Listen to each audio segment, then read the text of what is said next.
Ladies and gentlemen, we've got Sheyita Atigari as always, with stories trending around the new Avengers. Good morning, Brutus, good morning, Ayo, and good morning, Rufai. Oh my, do I have some interesting stories for you today. Good morning, viewers watching from all over the world. Starting in Rivers State, where the Nigerian Navy has discovered an illegal refining site with the capacity to produce 2 million litres of PMS daily. The refinery was discovered around Ogoloma, Bakana River in the Degema local government area.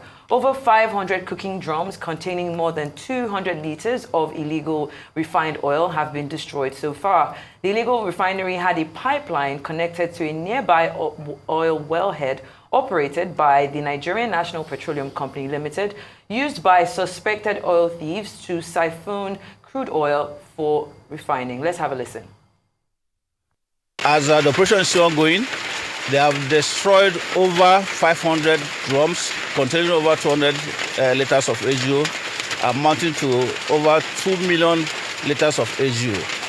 And the operation is still ongoing. The oil thieves has moved away from a normal way of using metal storage tank to cook and refine illegally stolen crude oil to AGOs and other byproducts. They are now using drums to do the refining, and that offers them some tactical advantage in the sense that the drums are cheaper to construct and very easy to dismantle.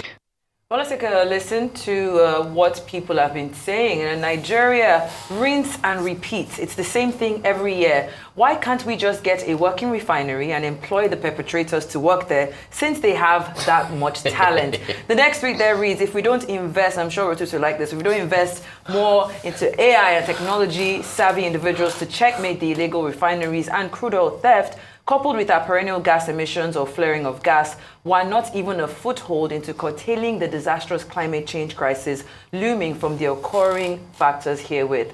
The last tweet there reads, how many barrels can be refined from leaking pipes? The real thieves are those who make whole super tankers disappear, those with allocated oil wells, and those who manipulate loading and revenue figures. Let them keep uncovering what is already exposed. Your thoughts? Look, I have a thing, and I'm glad that somebody on YouTube backs me up, because this is what I was about to say. Why are they destroying these things? You can seize them. This is T-Bugs. Destroyed, Abi. Y'all can't manage it for public use. That's T-Bugs on our YouTube. We are literally having fuel scarcity right now. I don't know about the destruction. You can seize it and then put it back in the market. But look, kudos to them. Oil theft is an issue. We need to get our oil production back to 2 million barrels per day or more. So the security authorities, I give them their flowers. They are working on it. But the destruction of the fuel that you need, that's the part that I'm a little iffy on. I'm so sorry, but before you come in, I just want to take this so that we can have the conversation with both sides. Now, in Ghana, for example, Ghanaian President Nana Akufo-Addo has broken ground on the construction of a 300,000 barrel per day oil refinery that the government hopes will turn the West African country into the region's petroleum hub. However, it's perceived that the move is to rival Nigeria, which is expected to become a petroleum product supply hub when its refineries with a capacity of over 1 million barrels per day come online. Ghana, of course, is the world's second biggest cocoa producer and became an oil producer just in 2010, and its output right now is around 132,000 BPD of crude oil and about 325 million standard cubic feet per day of natural gas. So when you look at Nigeria and Ghana, and you look at that comparison, Ayo. Okay, so many things to say. First of all, let me just say that the residents around the proposed site for the refinery are complaining. And so they're protesting that they'd like it to be reduced, that it's too big. So maybe they might have a challenge in actually actualizing that. But the truth is, again and again, when countries are not blind, when they see an opportunity that is not utilized by another country, they swoop in. And don't forget that Ghana and Nigeria share a number of things in common. Aside from the fact that we're neighbors, there are also many other opportunities. One thing that we have as an advantage is our population numbers and the strength and the size of our economy. That's something that we haven't yet maxed. Therefore, even comparing us, to be honest, with all due respect to our Ghanaian viewers, to Ghana, you can't compare us in terms of population, size of the economy, biggest black nation in the world. We can't compare, but they keep on trying to compete with us because they have other things that are working in their favor, an enabling environment for businesses to thrive. And that's why some investors would rather go to Ghana, where the business climate is a bit more stable, than coming here to Nigeria. And talking about that, this is where we bring into question the Minister of Industry, Trade and Investment. It's 1 year in office yesterday, where I was going to, during the newspaper review session, evaluate the performances of our ministers and for them to show working what they've done. How have they made the Nigerian environment attractive for investors to come? And all those trips that they've made abroad, we cannot compete. And with all due respect again to Ghana, we should be, they are big, but they should be taking notes from us. We have a 650,000 barrels per day capacity refinery in Nigeria. What are we doing with that? Instead, we are fighting against the progress of this refinery, and very soon our neighbors will see the opportunity, they're swooping on it, and investors will see a more stable climate to go in there, pump their money in, and it's sad for what the potentials for Nigeria. Now, going back to the oil theft, whilst I commend the Navy for this, I also would say that these are surface level. What we really want is for them to apprehend the people behind this. You cannot, it's not, people who don't have work or the community members that are doing this. When you see how big the potential of this illegal refinery is, you would know that there are big wigs backing it. It's those ones that we want them to uncover, because some of them, we talk about intelligence a lot. That's the real win, so that we can prevent this. I mean, we cannot. Crime will be there, but we want to ensure that they are not just coming and celebrating this. Okay, we caught the refinery, we are burning. Like I agree with Rotus, they'll destroy. Who are the people behind? Let them investigate and let the people that they apprehend lead them to the bigger fish. That's what we want. Definitely, Rufai. So for me, I'll slightly differ as regards the Ghana story, because the facts I'm seeing are not viable. Number one, the biggest argument is the fact that refinery is not viable. And what they are saying is the fact that Nana Akufo-Addo just wants to use that as land grabbing. Ghana churns out 173,000 barrels per day. This refinery is over 300,000 barrels. Feedstock is going to be a big problem, number one. Secondly, the funding. I see a lot of Chinese funding and I get scared again. Only to think that they're just about to sell our you-know-what, and they're talking about that on eBay. Experts have also looked at the funding model and how the refinery is going to be sustained, and they're raising a lot of concerns. In fact, there's an expert group in the reportage on This Day Today that deliberately, a think tank group, I think a Mani group, that deliberately did a study on it and saw that it was not viable. Thirdly, and this is my greatest fear, Rotus, if you remember, what plunged Ghana into high inflation and economic impasse was because the Ghanaian government has managed the licensing for the crude oil wells. And when they wanted to take it back, they had to pay the people that initially paid for the wells to be able to grab it back. And that made them expend a lot of money. Fourthly, Ghana is 73 billion GDP. This refinery is 12 billion GDP. In a case of default or something, do you want Ghana to be paying 1/5 of its GDP on this? I mean, these are the factors we should look at. I get the argument about prosperity of Africa, and I think Africa should also wake up and do great things for themselves. And I want Ghana to thrive. And I think they've been other refineries in the works. But I'm just saying that we should look at this very strongly. And as regards the crude oil theft, like Ayo, you said rightly, the truth has to be said. The main people that are doing crude oil theft are not the ones the Navy is always bringing up with this illegal refinery, ramshackle refinery. What about those that are carrying crude oil in big ship barges and vessels and are going across the creek and all of that? Mm-hmm. What about those people? Those people are not the ones that Chantita is running around with boats for. The people are the ones that sit in their offices, are the people, the likes of Agboni Iwa, went to do a research in America and he saw how those oils were docking in America. So it's a long chain of corruption. This is blood crude we have in Nigeria, just like blood diamonds. So number one, the solution should be, can we also institute something like a Kimberley process that was used for blood diamonds to be able to track Nigeria crude wherever it goes, anywhere in the world, at first? So that the foreign collaborators could also be brought to book, because it's a big ecosystem and it's a big chain. And the West too knows about it. They are also part of those stealing our crude. All right then, let's move on to our next story. Chinese investors from the Zhongshan Fengsheng Industrial Investment Limited are moving forward with plans to sell 2 Nigerian-owned guest houses in Liverpool for a whopping $2.2 million. The properties located at 15 Egbert Hall Road and 49 Calderstones Road were not classified as diplomatic assets, making them eligible for seizure as the investors aim to recover up to $70 million from an arbitration ruling issued in 2021. Just last week, a French court seized 3 jets owned by the Nigerian government amid a long-standing dispute with the company.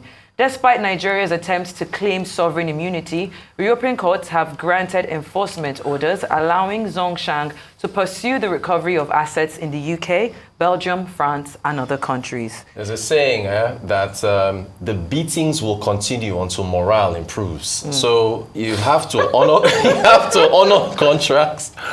Make sure that you follow them through to the letter of what you signed. Because we had a great guest, a son that came in here. We were talking about it, and I asked him, "Are they going to fly into Ogun State to seize?" I said, "They can't." So they will go systematically around the world and pick these assets up. It's a lesson learned, unfortunately. Okay, so the debate here is whether or not the buildings are immune to being captured by the Chinese.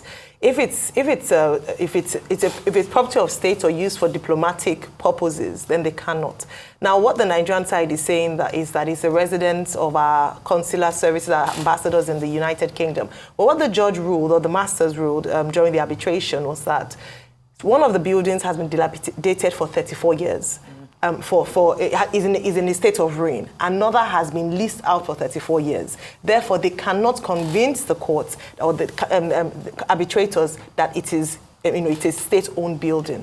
And this is where, exactly. So you cannot last minute now come and say, oh, no, it's that we're using it for this when it hasn't been in use. So we're just wasting resources even abroad. And this show, it's embarrassing. And let me just highlight again that what we've been calling for and what we are hopeful is that there will be a diplomatic resolution to this. The court was also saying that they took advantage of the timeline for arbitration when they could have appealed. So it's this anyhowness, not taking responsibility, and the outcome of this where it becomes an international embarrassment. I'm hoping that we will not see Nigerian properties on eBay.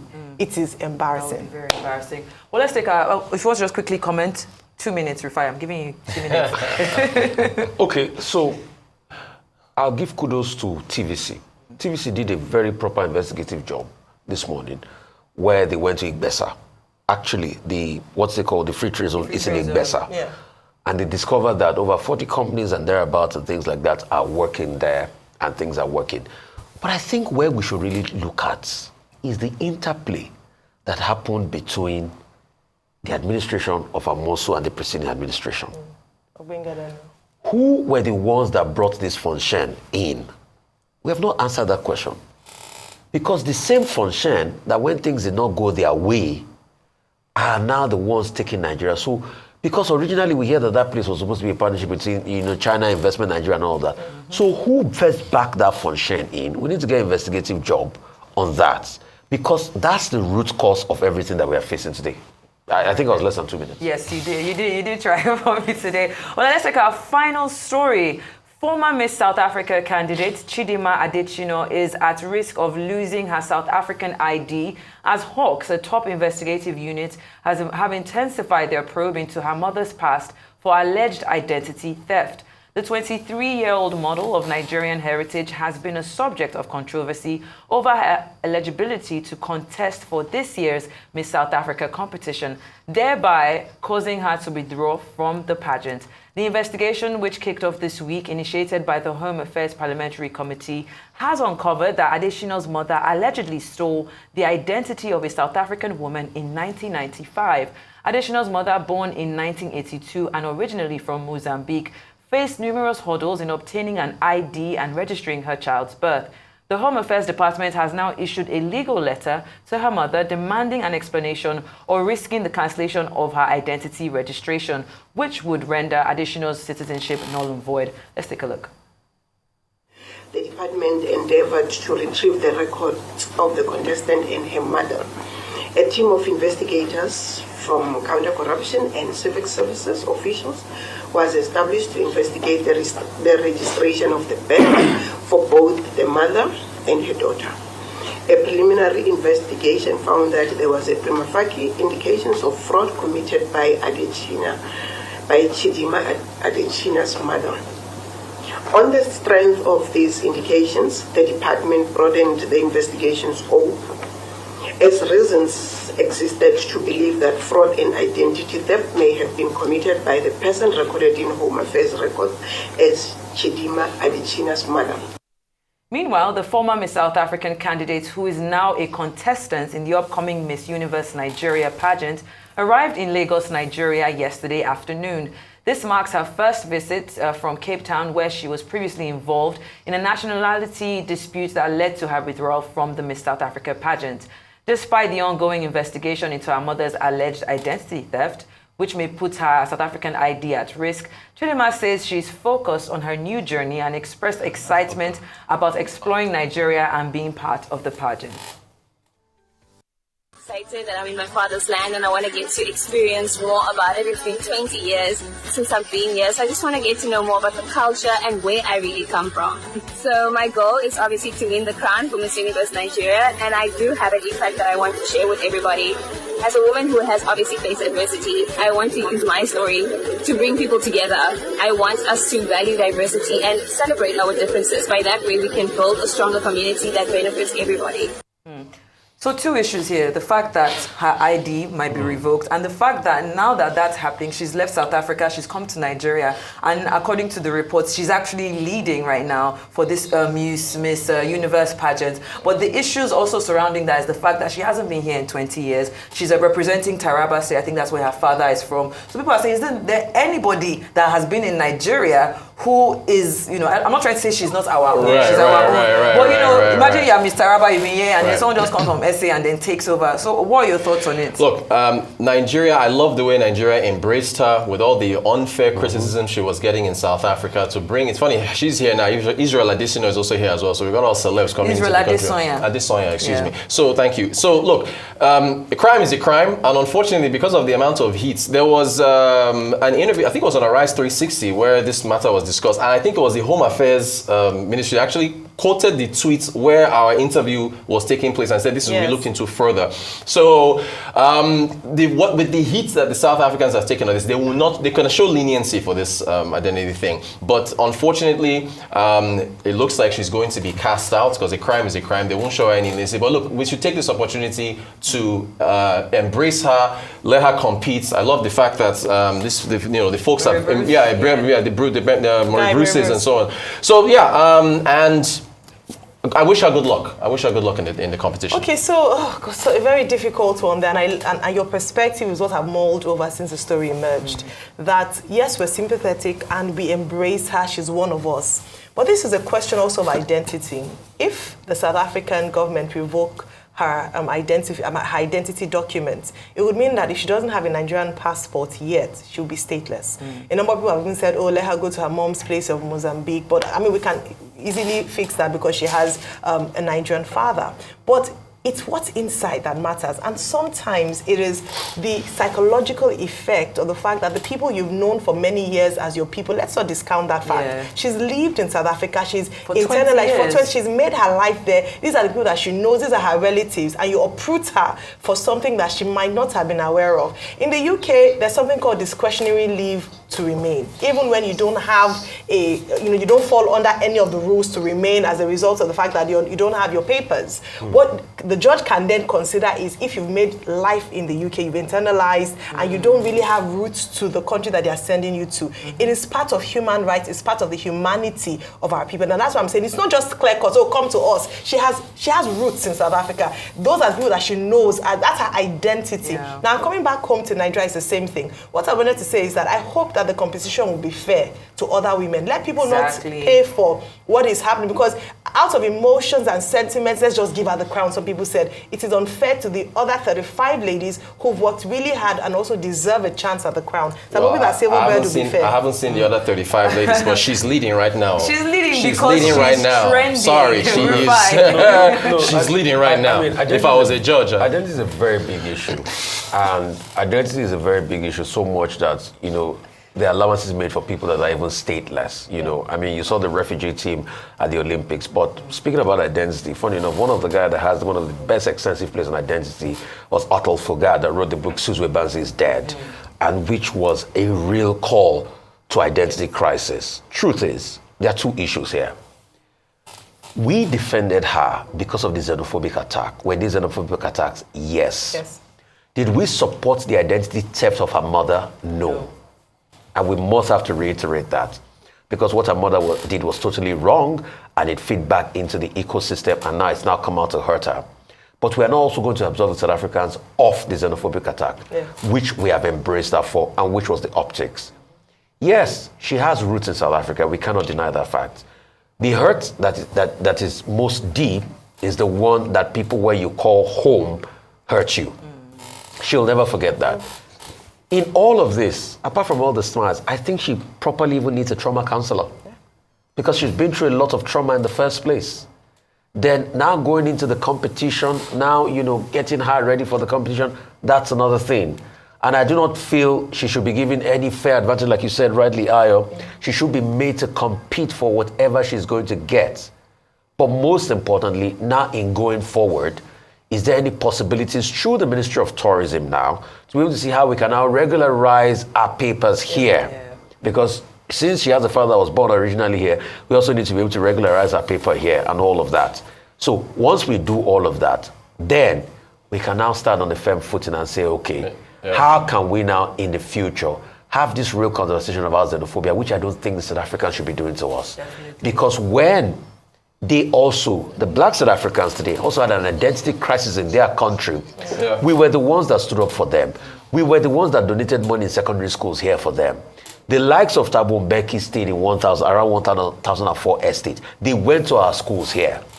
So they should also extend those graces to other people from other parts of the continent. But it's a big conversation. But most importantly, we need to get a trauma counselor for her. She needs to be able to decompress.